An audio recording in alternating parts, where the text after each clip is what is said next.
This is Jets at Noon with Cameron Poitras and Jim Toth on 680 CJOB.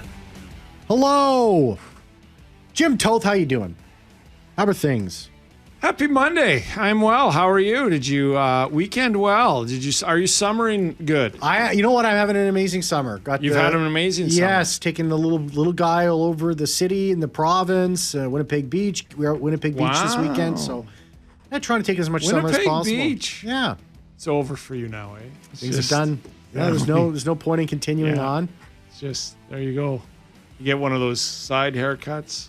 Oh, it's all of a sudden I'm biking around, black socks and sandals, hanging out with Forte too much at Winnipeg. Yeah, when you become that guy's Winnipeg still Beach. living though. That guy's living free and fast. Yeah, you got that right. I am. Jets at Noon is brought to you by Wash Method Car Wash, 690 St. Anne's Road. VIP take on the text line to win a VIP car wash from my good friends at Wash Method. 204-780-6868. We'll announce the winner later in the program as we're coming at you live from the Boston Pizza Studio for gourmet pizza and pasta. Bring the team to Boston Pizza. We had some great news this morning coming down the pipe. The Winnipeg Jets have agreed to terms with forward Morgan Barron on a 2-year contract extension with an average annual value in the NHL of $1.85 million.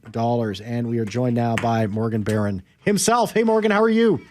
Hi, guys. I'm doing well. How are you? Good, doing Morgan. Great. Congrats on the new deal. Thank you very much. I appreciate it.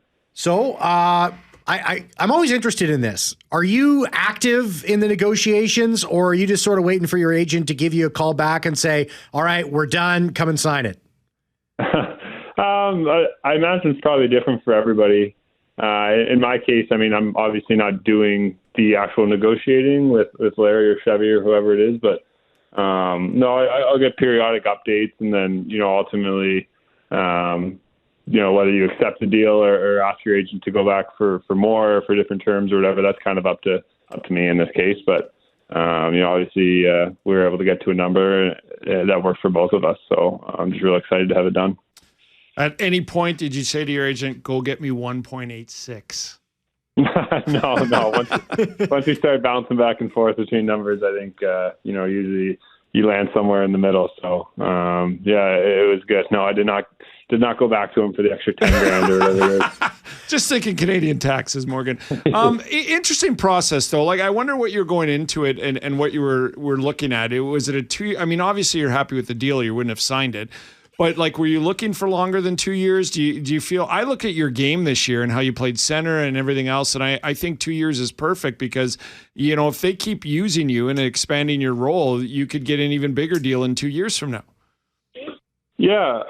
No, we kind of talked through a few different options, but, I think pretty quickly things came into perspective of, I felt like a 2-year deal was good for me. I think it gives me some security in the sense that you get the multiple years, but, you're not necessarily limiting yourself. And I obviously feel like I have another level that I can get to and, some more things that I can show in my game. So, that's kind of my job to prove that over the next 2 years. But to me, it was just a real good, happy medium of kind of finding that security, but still, almost betting on yourself a little bit and knowing that I feel like I can get to a greater level. Did you like playing at center? Is that something you see yourself doing more? Yeah, I did. I mean, I think I've always tried to pride myself on being someone who can kind of fill different roles, and I imagine that'll kind of continue to be something I do in Winnipeg. But I did definitely enjoy my time at center, and definitely felt like I played some of my best hockey there down the stretch while I was doing that. So, I'll do whatever I'm called to do, but I did enjoy it. Did you want to go to arbitration? I don't think that's a fair question. Nobody really does. But were you okay with going to arbitration with what players have to go through with that? I've obviously filed twice. I filed for it last time, but to me, obviously no, I guess is the answer. I didn't want to go. I don't think anybody wants to, but depending on where things are in a negotiation, if I really felt like I was getting lowballed or something like that, then I think it's a tool that's there to kind of protect your rights. And, if push came to shove, I think, most guys would say that, if you have to go, you have to go. But I think most, at least in my case, it was kind of just filing to protect that right in case, negotiations didn't go as smoothly as they did. And it also just kind of puts a date, an end date where, you almost have a deadline where you can kind of negotiate up to. So, no, I don't think it was ever, in my case, going to get there. It never got terribly close to there, obviously, given the timeline. And I'm sitting here signed today a few weeks prior to when the hearing would have been. But, no, like I said, it was pretty smooth process once we kind of got going. Have you ever had a chance to sort of reflect? I mean, March 21st, 2022, you were acquired by the Winnipeg Jets in that trade with New York. I mean, lots changed since then. Do you see like sort of the confidence that you built? Have you had an opportunity, or is that something for maybe when you're done your playing time?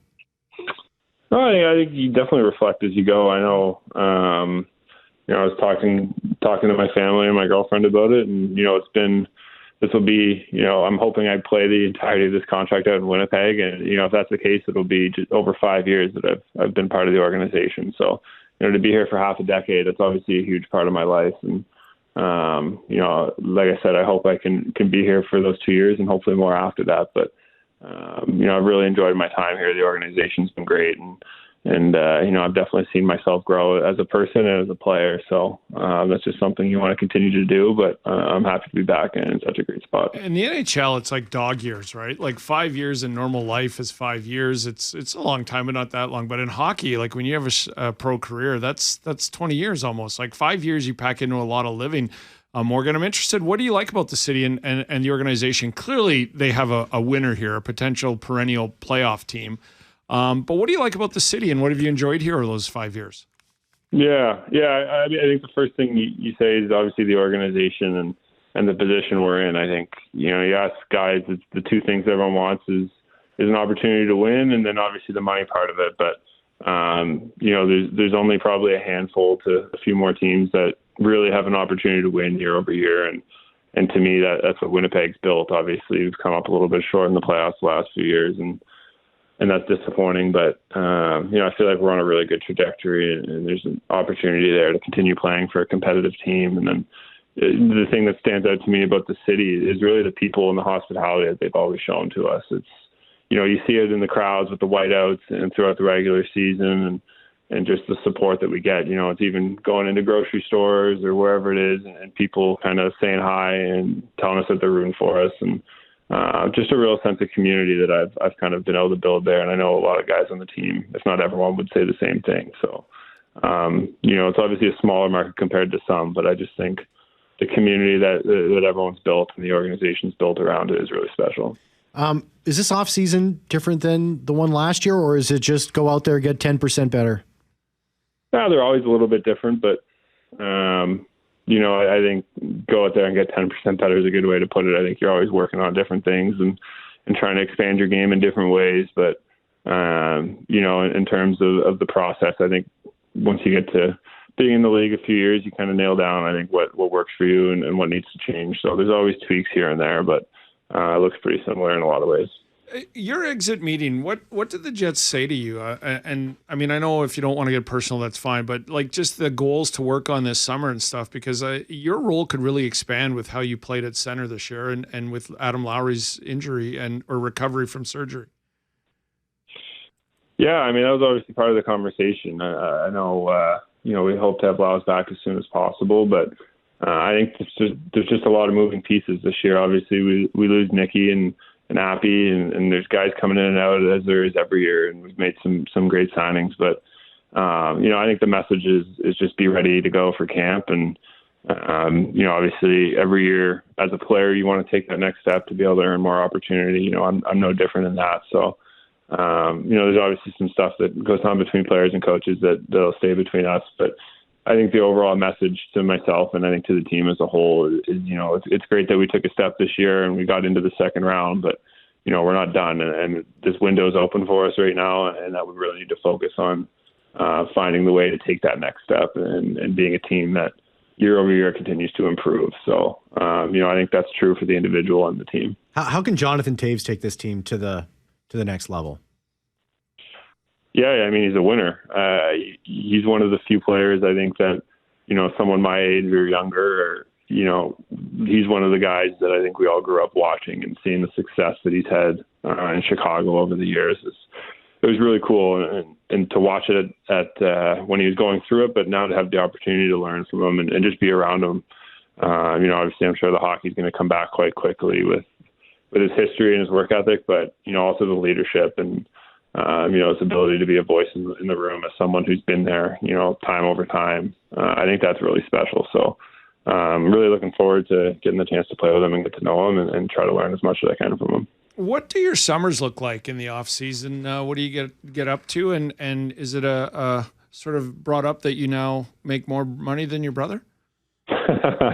No, the money part, I want to watch my tongue on that just in case. I know I see him on the ice now a lot, so I don't want to get too far ahead of myself on that. But no, it's good. I live with my brother in the summers, so spend a lot of time around him. Obviously, it's good. We're on a similar schedule with our training and our skating, and always having someone there to kind of, whether it's talk hockey or go play around a golf with or whatever it may be. So it's always a good mix. I think you kind of ease back into your training, but after 2 weeks, things pick up pretty quickly, and then this time of summer, we're obviously ramping it up quite a bit on the ice and in the gym. So the off season is great to kick back and relax, but I think in the modern day NHL, there's a lot of hard work that people probably don't realize and appreciate that goes on from everybody across the league. So it's a good chance to kind of get your body and your mind refreshed. But now we're kind of counting days and weeks until we get back into Winnipeg. So it's exciting. You guys must have a blast, both in the NHL, both living together in the summer, working out, and being able to do this. Not too many brothers in the world get to do that.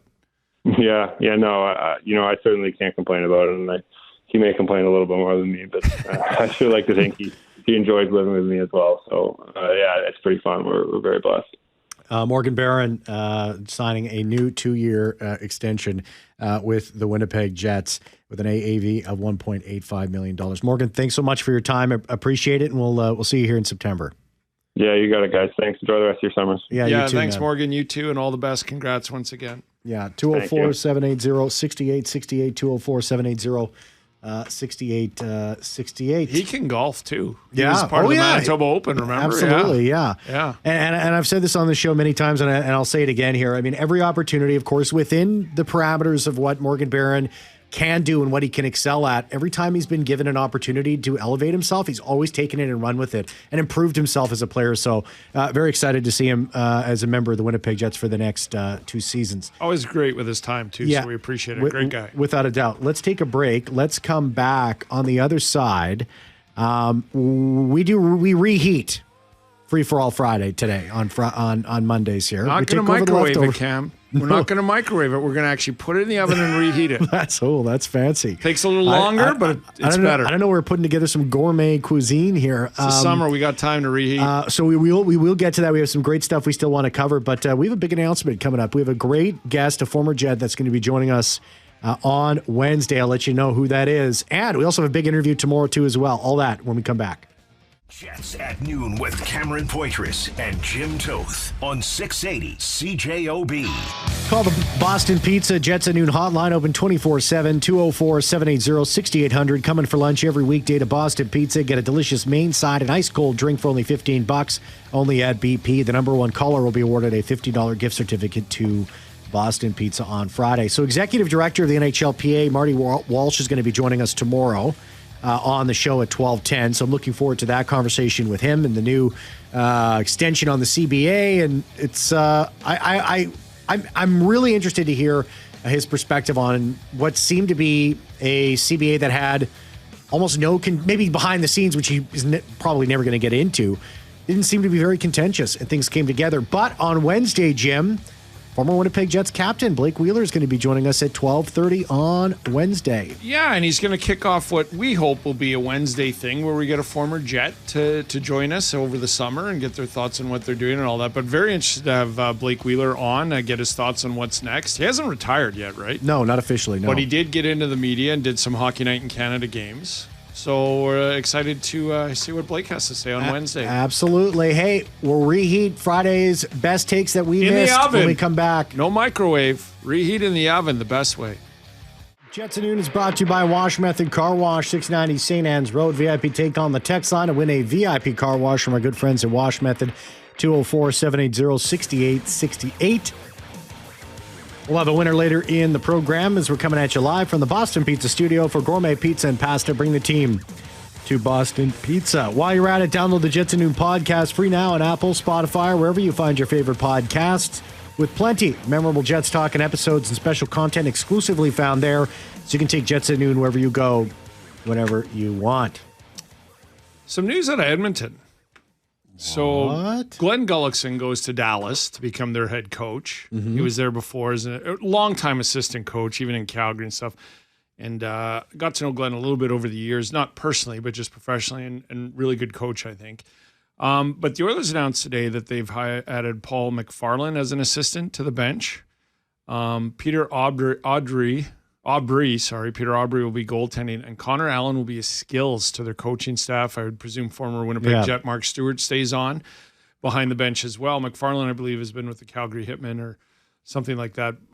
But it's interesting because in that announcement as well is that Hall of Famer Paul Coffey is no longer an assistant coach, and he's returning to his role as advisor to the owner and hockey operations. I don't know why, but I just had the feeling, and look, I'm not an Oiler fan by any means, but I'm a huge Paul Coffey fan. I just didn't think that worked well. I don't know. I'm not on the bench. I don't understand, whatever, and on the practices, and anybody covering the team would be as well. But it's real hard when you bring these legends in to coach the game. And I'm not saying he's not up to date on today's game or anything like that, but he could be just at that age that I don't want to travel all the time and I don't want to be on the bench and practice as well. I don't know. But it's not lost on me that the Oilers love to do this, right?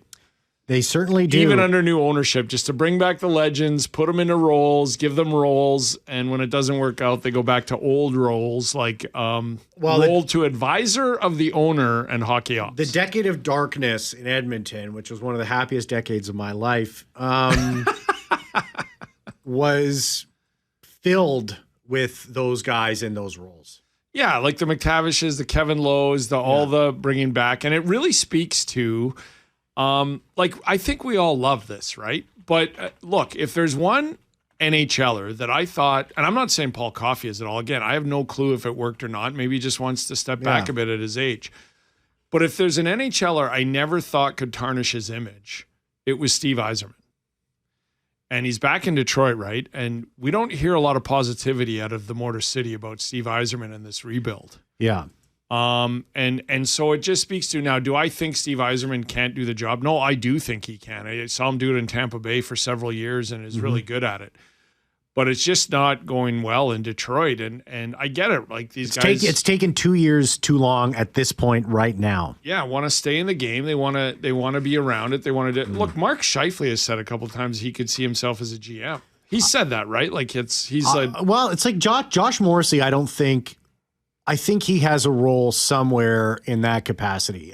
Adam Lowry, to me, speaks to somebody like that too as well. As a coach, yeah. Yeah, who's gonna do something in hockey when his playing career is done, whether it be coach or in a front office. The difference now is, and Yzerman doesn't need it or anything like that. Yeah. At least I would assume he doesn't. But like when we look at this current core of Jets players, and if Mark Scheifele, who studies the game, loves the game, watches it nonstop, wants to get into GMing, I think he studies it enough and loves it. Not just love it, everyone loves it. Studies it enough and works the analytics about it and everything else enough that he could have a mind for this game. He could, but that's different than scouting, knowing what players you have, all that. But we're talking about players like I could see Morrissey too. Morrissey would be a fantastic hockey ops guy, in my opinion, because his dad coached him and he's got that knowledge of how he develops continuously every offseason and gets better and stuff. He's a highly intelligent guy. Plus, he is one of the smartest players I've ever talked to, ever. Not just about hockey, but just about life and, being from Calgary and Alberta, talking the oil industry, stuff like that. Like, he's a smart man. But I also know that these are guys that don't need it, right? Like, these are guys that are all going to retire with over $50 million in the bank. More. Yeah. But I'm just guessing, like, even if you blow some of it, you don't need the job, but you love the game. And so then when you come back in, there is a risk that you tarnish your image. There is a statue of Steve Yzerman in the arena that he is not very popular in. Mm-hmm. Yeah, well, I mean, is this like the year that I think Detroit has to make the playoffs this upcoming year. I think they have to. Yeah, they have to. He might get fired. Is that even possible? Could Steve Yzerman get fired? Would they be wrong to do it, though? I don't think so. Would it be wrong to let go of Steve Yzerman as a general manager? I don't think he'd ever get fired. I see it becoming, he's now president of hockey ops or something. Yeah, the move around or something. And the GM has to come in. But what GM goes into Detroit and says, I don't agree with that. I think we should trade this guy. Yeah. It's the magnitude of it. When it works out, it's great and it's a beautiful story. But that's why a lot of people go to different organizations, right? A lot of lifelong players, when they retire, they go to a different organization. Look at Mark Stewart. Mm-hmm. He started here, doing some hockey ops stuff like on the ice, and then he left to go to the college route. I think he was a Moose assistant coach, and then he went the college route in the States, and he surfaces with the Oilers, and now his coaching career is well underway. Yeah. But, the point is, if he was here under Lowry, if he was here when Maurice left, would you fire Mark Stewart? That's a tough, that's why I think it's better to go, that's why I love Gulletson back to the Stars. Yeah. And they asked him, what makes you a better fit now than when you applied a couple of years ago? And he just went into just more experience on the bench, relationships with players. He said, I'm just paraphrasing, not direct quote, but I believe he referenced that back then, and what I know now is night and day. And so I'm more prepared than ever to do this job with the Dallas Stars compared to when you're an assistant and bonus leaves, you just apply for the job, right? Yeah. Yeah. So anyway, I just thought that was interesting that he's back as a hockey advisor to the owner and hockey ops and stuff, but it just gets me thinking about the Jets. Blake Wheeler's going to join us on Wednesday, and a lot of people think that he eventually will do something with the Jets in the front office. Well, we'll ask him. Is he open to something like that eventually? I don't know if he does at all or anything. And I don't even know if Morrissey does or Scheifele, but I just... Yeah. They just seem like they have that sort of drive. I think Scheifele has, and don't quote me directly on this, but I think he's referenced once in a while he wouldn't mind being a GM one day. Yeah. It's tough. When your whole, this isn't something that, I picked up on it in college and I've kind of been doing it for 10 years. This is something that has been embedded in you. It is a part of your DNA. It's a love for the game. You put your skates on at what age, 3, 4, 5, and it's been your whole life going to the rink, taking care of this stuff. To go and say, and there's tons of competitive people in the National Hockey League, but if you're given an opportunity to sort of lead a team, finally be making those decisions.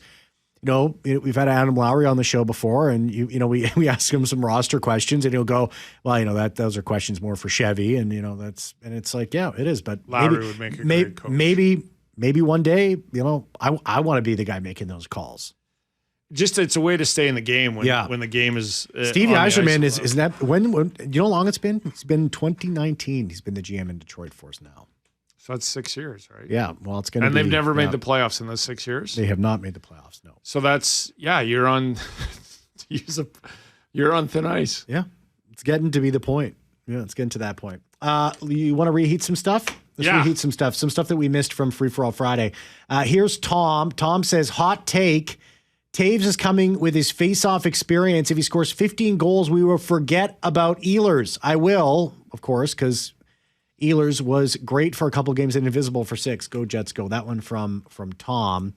Taves had 12 goals in 21-22, which was his lowest goal total ever. And then his final season, the next season after that, he had 15. So I think if you're going to be taking an over-under on Taves scoring 15, I think I would take it. But listen, there's a long road here to go. So this texter says Taves. Look, I'll take the 15. He'll take 50. I think he's good for 15 goals. I'll take the over on that. I'll take the over on 15 goals for Jonathan Taves. This texter says Taves is not going to come in and embarrass himself. He took 2 years, and I'll guarantee he's in tip-top shape. I will be surprised if he doesn't contribute 30 goals. Surprise, this texter says. And he's playing in front of his hometown, so that's going to be a huge motivation. Yeah, he's only hit 30 goals 3 times. And the last time was in 18-19. I think he had 81 points that year. He had over 80 points. Yeah. So if you're going to take the over-under on him making 30, I would take the under on that. I do not see 30 goals in Jonathan Taves, and I don't think there's an expectation for him to hit 30 goals. All we have, and it's not a great indicator at all, in my opinion, is the last time 2 years we saw him, right? And in 71 games, he had 37 points in 2021-22. And then in 2022-23, he had 31 points in 53 games. I would lean towards the 31 points in 53 games. Fast forward that to 82. If he's healthy, that's 50 points. 50 plus points. That's what I kind of bank on with him. But it's not a good indicator because I don't know. He might be better than that. 31 points in 53 games after 2 years off and the wear and tear and what he's been through and everything like that. The thing that I keep replaying in my mind, Cam, with Jonathan Toews is when he said there was a time where I did think I would never play again. Not like because he's been gone or anything like that. Just physically, he's just like he felt at one point during the last 2.5 years that he might never play the game again.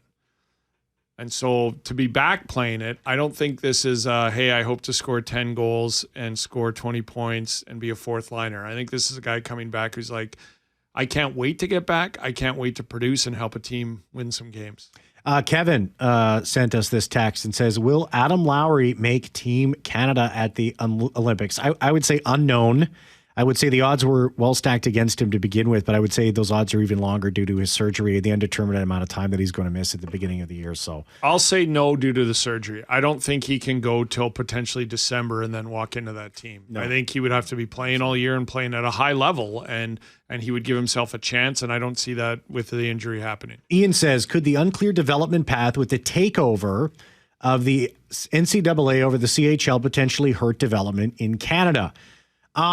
Well, Ian, I don't think this will affect the development of Canadian talent. I think that's going to be unchanged. I just think that you're going to see the development path change. You're going to see more Canadians opt out of the CHL to go participate in NCAA. That's what I see. But I don't think like the path to these young, up and coming, talented kids that have aspirations of the NHL. I don't think that that's going to go away just because the NCAA is now a much bigger player in the field.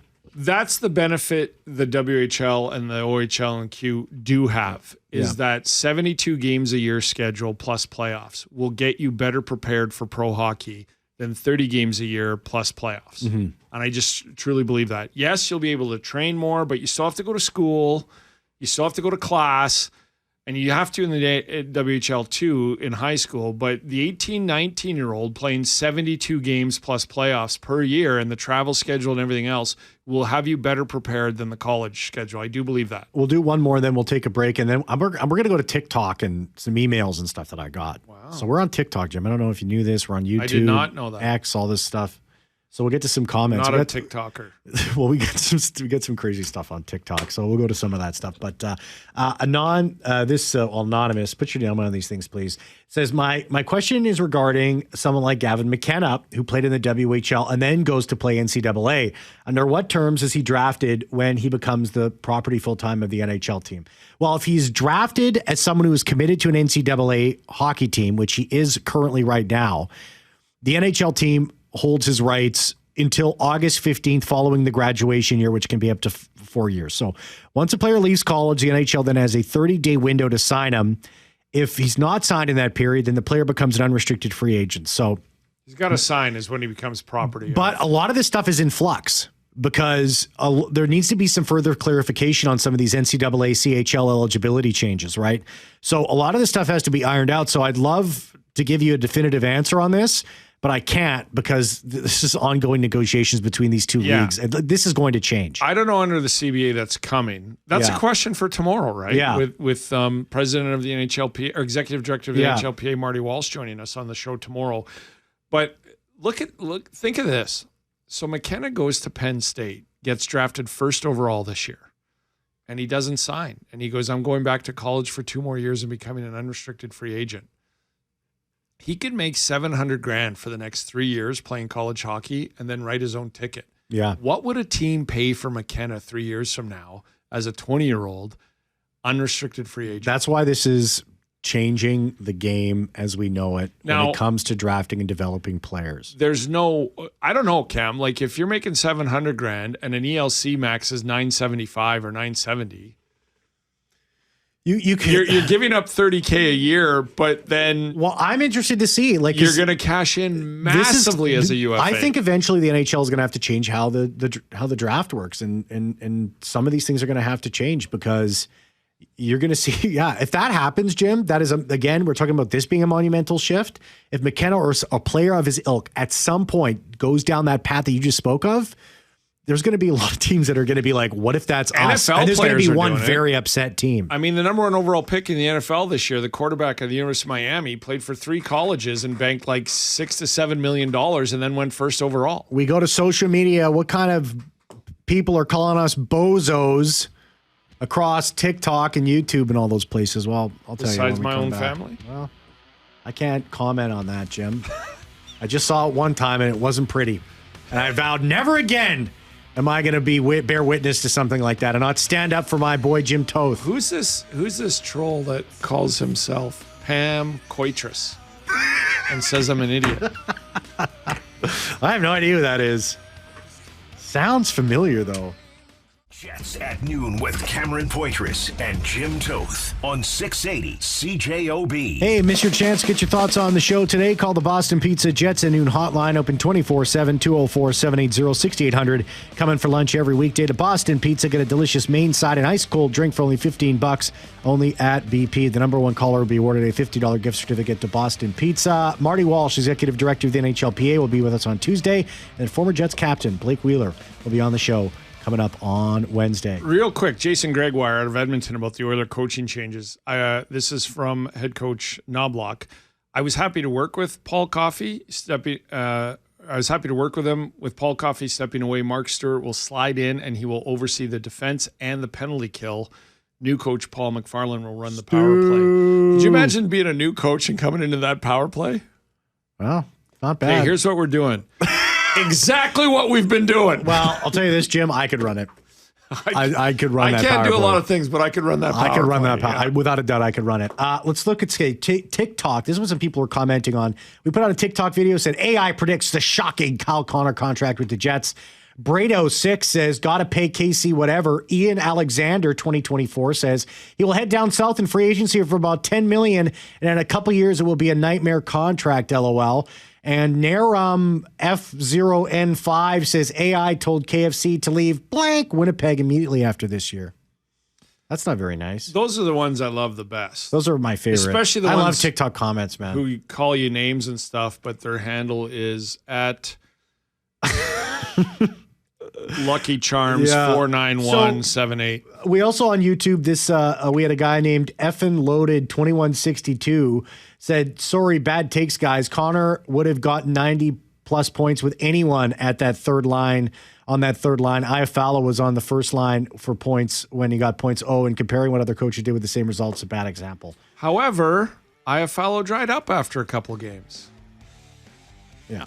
Wasn't on his way to 97 points. Just give Kyle Connor the credit that he is due. Put some respect on his name. Jim Toll, take you all the way till 2 o'clock. Thank you very much, Jeffrey Fortier, for producing the show. We'll be right back. Executive Director Marty Walsh will be with us tomorrow. Don't go anywhere. See ya.